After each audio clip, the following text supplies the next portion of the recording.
I didn't plan to stay long. That's what I told myself when the subway map ended in blank gray space, and the last train announcement echoed through an empty platform like a warning meant only for me.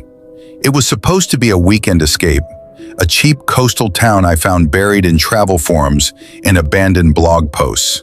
No influencers, no crowds, no signal most of the time. Perfect. The ride out felt longer than it should have. The city lights faded into scattered industrial glow, then into pure darkness broken only by distant sirens and the occasional flicker of roadside gas stations that looked permanently closed. By the time I stepped onto the platform at the end of the line, I realized something else was off. No one else got off with me. The train doors shut behind my back with a mechanical sigh. Then the car pulled away, and suddenly the silence felt physical, like pressure in my ears. I checked my phone. No service. The station looked newly renovated and ancient at the same time. Clean tiles, fresh paint, but the lighting hummed like it hadn't been touched in decades. Outside, the town waited. Low buildings, dark windows, a faint smell of salt drifting through the night air. I could hear waves somewhere beyond the streets. Slow, heavy, like something breathing. The rental house key was exactly where the host said it would be, taped beneath a cracked ceramic planter shaped like a smiling fish. Inside, the place was spotless. Minimal furniture, white walls, a large window facing the ocean. The tide was out. I remember thinking the exposed seabed looked wrong. Too smooth, too flat, like a sheet of dark glass stretching toward the horizon. I tried to shake the feeling. I unpacked, ordered takeout from the only place still open, scanned messages I'd missed on the train. Normal things. But every few minutes I'd find myself glancing at that window, at the empty distance, at the water that wasn't there. The first night I woke up at 2:17 a.m. I don't know what pulled me from sleep.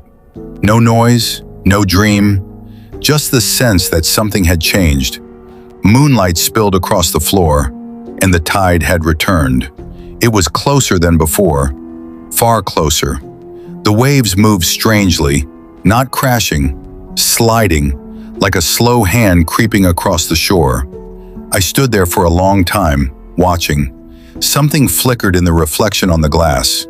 For a second, I thought it was lightning, but when I leaned closer, I saw shapes moving beneath the surface. Tall shapes, human shapes, walking toward land. I told myself it was driftwood, or seaweed, or exhaustion. I went back to bed and didn't sleep again. In the morning, the town felt slightly different, not empty, occupied. I saw people now.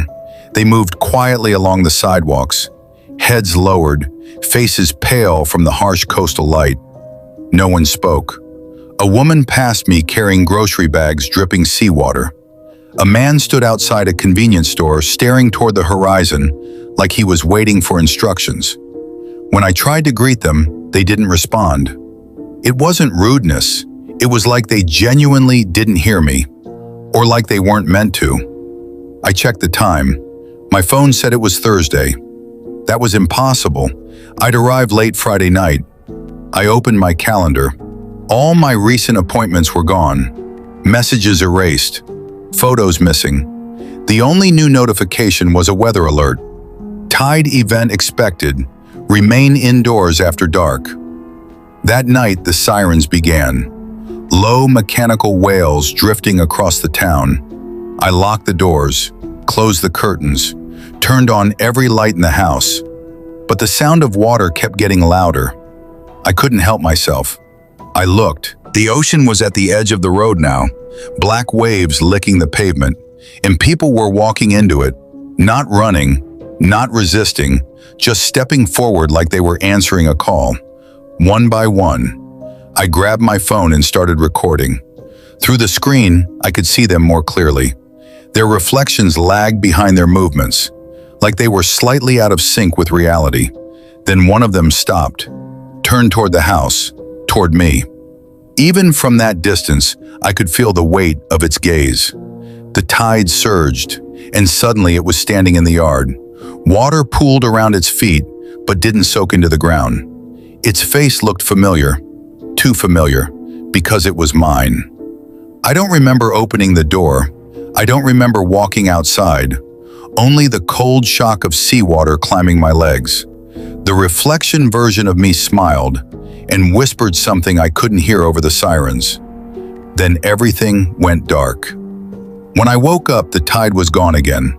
The town looked empty, truly empty this time. Doors hanging open, cars abandoned, footprints leading toward the beach, then stopping abruptly at the waterline. My phone had service, hundreds of missed calls, news alerts, search notifications, a missing persons report. My missing persons report, dated 3 days ago. The photo attached wasn't the one I recognized. It showed me standing on a shoreline I'd never visited, water rising behind me, eyes completely black. I booked the first train back. The platform was crowded now, people soaked in seawater, silent, waiting. When the doors opened, they all boarded without hesitation. I hesitated, just for a second, because beyond the tracks, I could hear waves, and the tide was coming in again. Sometimes at night, I still wake up to that sound, slow, heavy, breathing, and when I check the window, I see wet footprints leading toward my bed. Tell me something.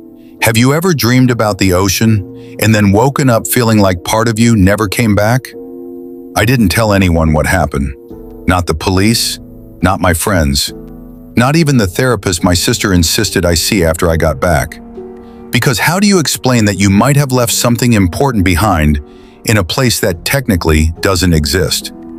Life in the city felt louder than before.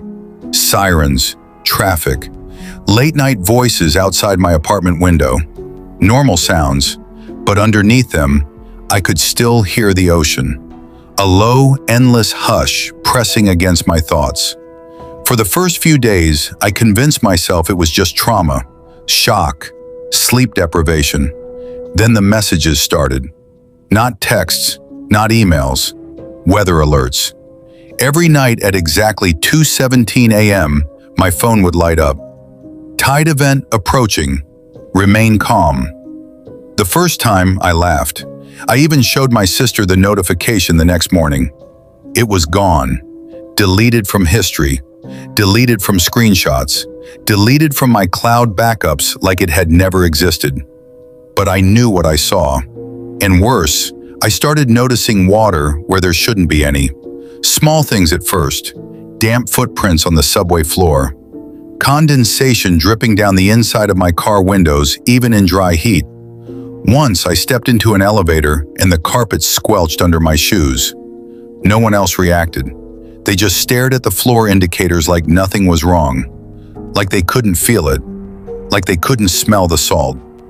Weeks passed, or at least I think they did. Time became slippery. Sometimes entire days blurred into static memories of fluorescent lighting and crowded platforms. Sometimes I'd wake up convinced I'd never left that coastal town at all. Then one night, I heard it again. Not the ocean. Footsteps, wet footsteps, moving slowly across my apartment floor. I lay perfectly still in bed, listening. Heart hammering so hard I thought it might shake the mattress. Step, pause, step, pause. They stopped right outside my bedroom door. The handle didn't turn. There was no knock, just the faint sound of water pooling against the wood. I reached for my phone with shaking hands. 2:17 a.m. A new notification glowed on the screen. The tide remembers you. The lights flickered. My reflection in the black phone screen blinked a half-second late. I sat up. The room smelled like the shore now, like seaweed and rusted metal. When I opened the door, the hallway was empty, but the floor was soaked. A thin trail of seawater leading toward the living room, toward the window. I followed it without thinking, because deep down, I already knew what I would see. The city skyline was gone, replaced by endless dark water stretching between skyscrapers like they were broken piers. Cars floated in slow circles beneath streetlights that still glowed above the surface. And figures moved through the waves. Hundreds of them, walking, searching, coming closer. One of them raised a hand. My hand. The glass of the window began to fog from the outside. Shapes pressed against it. Palms leaving wet prints that slid downward like they were melting. I tried to run, but the apartment floor felt soft, like sand. My feet sank deeper with every step. Behind me, something whispered my name. Soft, patient, certain. When I finally turned around, the version of me that had followed the tide was standing in the doorway. Water dripped from its hair. Its eyes were calm, relieved, like it had been looking for me this whole time. "You left too early," it said, and outside the ocean started rising again. "Tell me honestly, if something that looked exactly like you came back to finish what you started, would you let it take your place?" I couldn't move, not because I was frozen with fear, because the floor had become something else entirely. It shifted beneath my feet like wet shoreline sand. Every breath I took tasted like salt. Every sound in the apartment echoed with that endless, distant roar of water crashing against nothing. The other me stepped closer. Drops of seawater hit the ground and spread outward in dark circles. It wasn't limping. It wasn't injured. It wasn't even threatening. It just looked finished, complete, like it had finally reached the end of a long journey. "You weren't supposed to leave," it said quietly. Its voice was identical to mine, same tone, same hesitation, but there was something under it, a depth, like words spoken from underwater. "I didn't stay," I whispered. My throat burned. I didn't belong there. It tilted its head slightly, almost curious. "You already do." Behind it, the hallway stretched farther than it should have. The walls glistened like they'd been polished with moisture. Doors I had never seen before lined both sides. Some were open.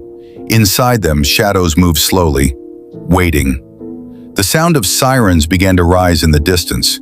Not city sirens, storm sirens, long and mournful. The kind that warned you there was nowhere left to run. My phone buzzed again, still in my hand. I didn't remember picking it up. The screen glowed with a message I hadn't seen before. "Transfer nearing completion.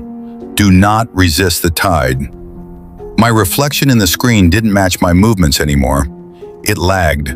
Then it smiled. I dropped the phone. The version of me in the doorway stepped forward onto the soft sand that had once been my living room floor. Every step it took made the apartment feel less real. Furniture dissolved into dark shapes. Walls thinned until I could see water moving behind them. The city outside the window was already drowning. Lights flickered out one by one as waves swallowed entire streets. And the figures in the water were closer now, faces turned upward, watching, recognizing. "Why now?" I asked. My voice sounded smaller than I remembered. It stopped just a few feet away, close enough for me to see the faint lines of dried salt on its skin. "Because you're almost ready," it said. "For what?" It gestured toward the rising black horizon beyond the glass. "For the part of you that never left." Something cold brushed against my ankle. I looked down. A thin line of seawater had reached me, then another, then another.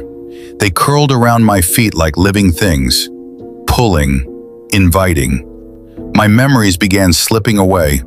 The subway rides, the late-night takeout orders, the hum of traffic outside my window.